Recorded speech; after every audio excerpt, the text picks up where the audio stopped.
Hey friends, I'm Sam from DIY Huntress, and this is my first house. Over these past few months, I, along with the help of my family and friends, have been on a journey to turn my first house into the home of my dreams, one DIY project at a time. Throughout this adventure, I'll be sharing tips, tricks, and DIY projects that can be tackled by anyone on any budget and on any timeline. This time around, we are focusing on the heart of this home, the kitchen. Welcome to my Kitchen Remodeler series. Let's get started. Friends, it's Sam, and I'm not gonna lie, today might be my favorite day on the entire planet because today we are wrapping up this kitchen renovation. I am so excited. I cannot even contain myself. The amount of excited I am is next level. Cannot believe that we're finally here. We started this journey about a year ago, and I'm so excited that we are finally at this point. And today we are wrapping it all up with a neat little bow, but there's a lot of work to be done, so enough talking, let's get started.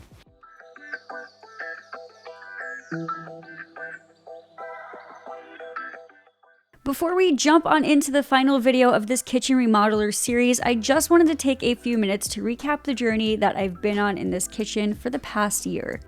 In case we forgot what this space looked like when I started this project, the kitchen, dining room, and living room were all divided by a bunch of walls, and the kitchen itself was really boxed in and super dark.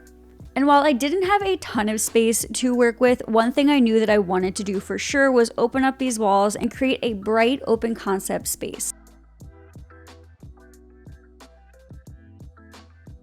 So the first step in making this open concept dream become a reality was to bribe my dad to help me demo the kitchen and the dining room space. And demoing this project ourselves saved us a ton of money in the overall reno budget, which was awesome for my pockets, but not so awesome for our backs. I keep joking that I'm gonna have to buy my dad a new back with all the money that I saved with us demoing this by ourselves. Not my house. Woohoo!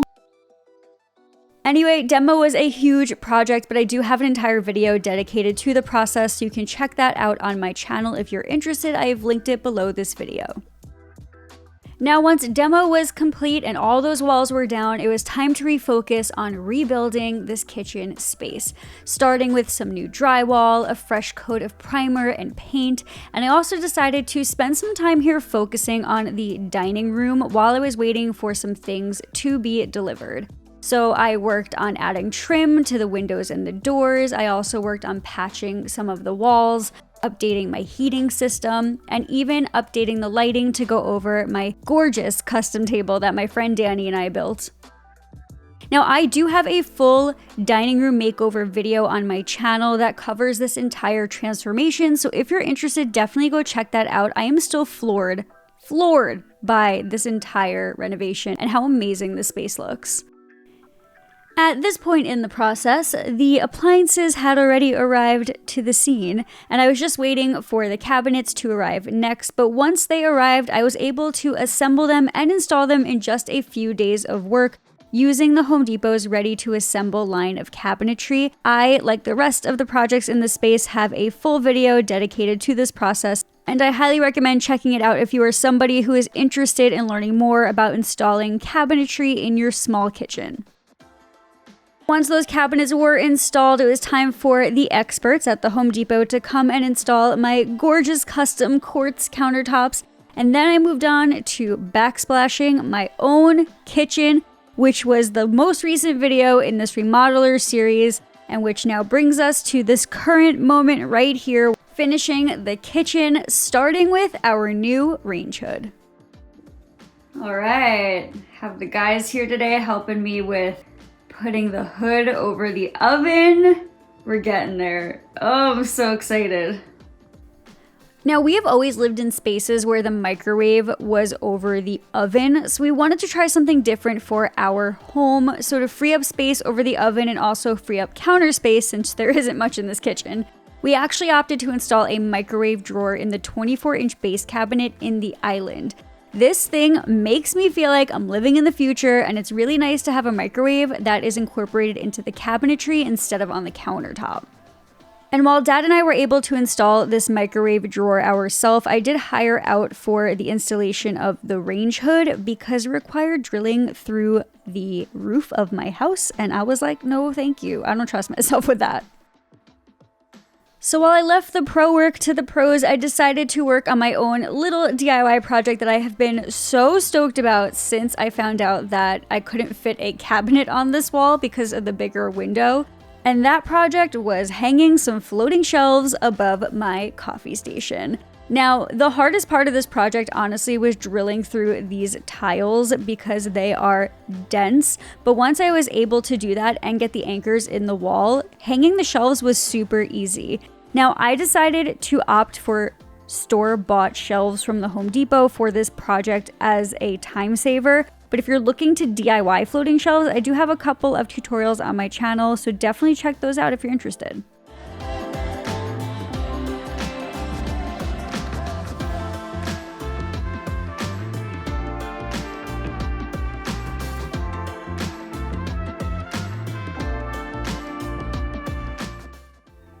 At this point though, most of the DIY slash building slash install work was done in the kitchen, and it was kind of time to move on to some finishing touches, which meant that I was so close to finishing this kitchen. I cannot wait to show it to you.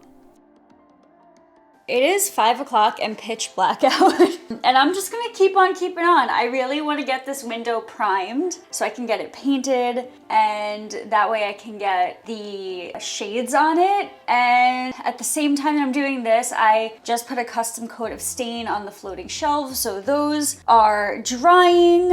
And yeah, I'm just not ready to call it a night yet, so let's finish priming this window, baby. Woo! Let's do it.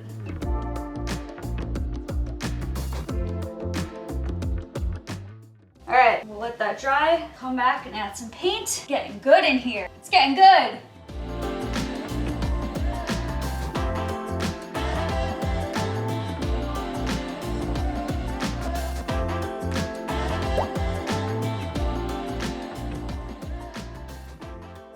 Friends, we are nearing the finish line on this kitchen renovation. I am like really starting to see what this space is going to look like when it's finished, and I am so excited. This has been a year plus of really hard work and we're almost there. But before we get too excited, there's one more project that I really want to complete. So right now, when you walk through my front door, this is kind of what you see, and it's looking really cool so far, except for the fact that you are staring right at the side of my refrigerator when you walk through that front door. I personally feel like we can do much better than looking at this white end panel when you walk through the door. And I also feel like this little nook is great for some usable space. So I'm going to create a custom shelf for the side of my refrigerator to hold on to some of those fun kitchen goods like cutting boards and coffee and more cutting boards and spices and like whatever else I want to add there. We are going to breeze through that build in this kitchen video here, but I will be publishing a full tutorial for this project on my channel very shortly after this kitchen remodeler series goes live. But I really want to get this project done so I can wrap up this kitchen remodel. So let's get started, friends.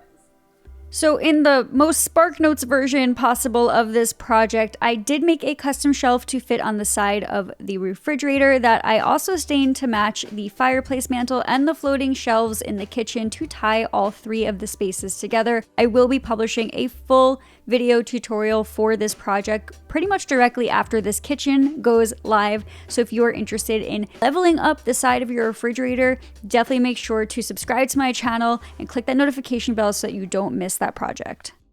Now, creative organization was key in this kitchen because the kitchen is pretty small. So in addition to the shelf that I made on the side of the refrigerator, I also focused some effort on ordering really cool customization systems from the Home Depot website that I could install into the cabinetry in this kitchen.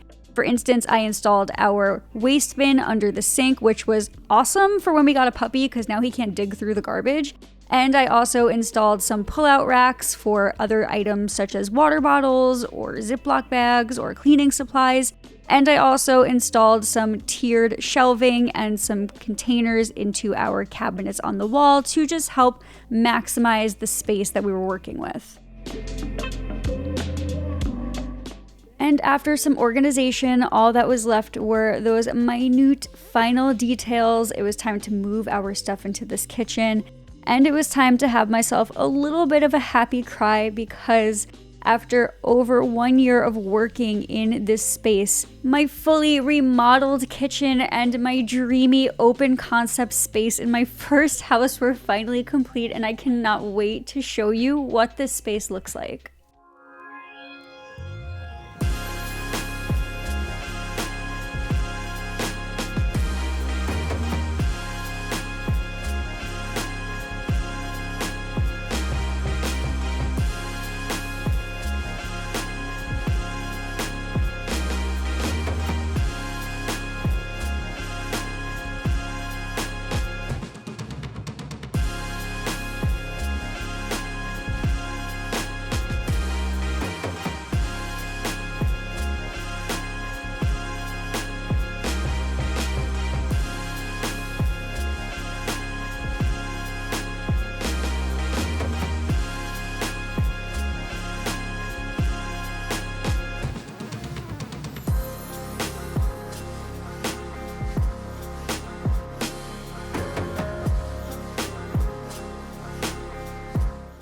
Friends, can you believe this is the same space? I mean, I've been working on this kitchen for the past year and I still can't even believe that this is the same space. I feel like this kitchen looks awesome. From the custom, beautiful quartz countertops to the white shaker cabinets that I assembled, Backsplash, and the appliances. I mean, in my unbiased opinion, I think this kitchen looks great.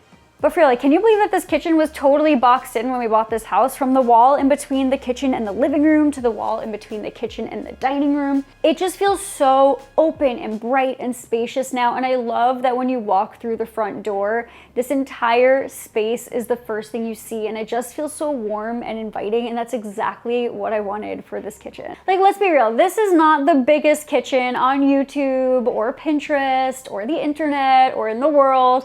And I definitely had to get a little creative with the layout and the spacing and what this looks like and how it fits the vibe of our house without doing a major extension. And I'm like really proud of how it looks and how it turned out. I'm also super proud of myself for being able to DIY the majority of this kitchen by myself or with my dad. In fact, I really did not have to call in that much professional help. Like, yes, I didn't want to like drill a hole through my roof or like take out a load-bearing wall without talking to a professional first. But my whole goal with this kitchen was to show that DIYing big projects is possible. And if there's one thing that's for certain, it's that I could not have done this without your encouragement, your support, your love, your well wishes, your belief in me. I really felt the love throughout this entire project. So thank you so much. And huge shout out to my dad for all of his help, to the Home Depot for helping my first homeowner kitchen dreams come true.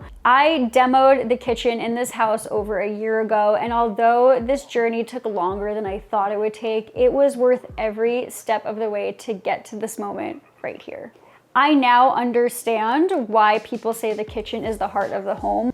It has really just changed the way that this house feels, and we are just so grateful for that. Now, although this was a giant renovation project and I spent a lot of time doing it, I promise that there are a ton more projects that need to be done in this house. So if you're interested in checking out some more DIY home improvement content, make sure to subscribe to my channel and click that notification bell. I promise that there are gonna be tons and tons of projects on my channel in the year 2023. That being said though, I am going to grab a snack and grab some coffee and probably then grab some more snacks before getting started on the next project now that the kitchen is done. But I promise to be back very soon with a new project. But until then, friends, happy DIYing.